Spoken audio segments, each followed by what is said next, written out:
Ladies and gentlemen, welcome to another video. In this video, we're going to be talking about how to use WhatsApp high quality video sharing. So let's get straight into the video. There are two ways you can simply go ahead and do so. The first way is going to be by tapping on the HD tab. So let me just show you what I mean. Open a chat that you want to send a video to. Simply go ahead and head to the videos tab where you want to simply go ahead and select the video that you want to send.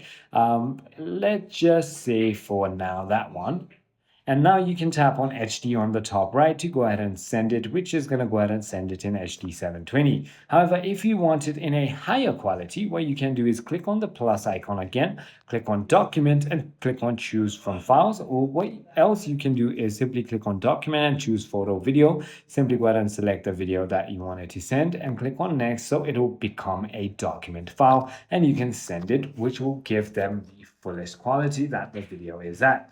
I hope this video clarifies everything for you. If you have further more queries, feel free to comment down below and I'll see you on the next.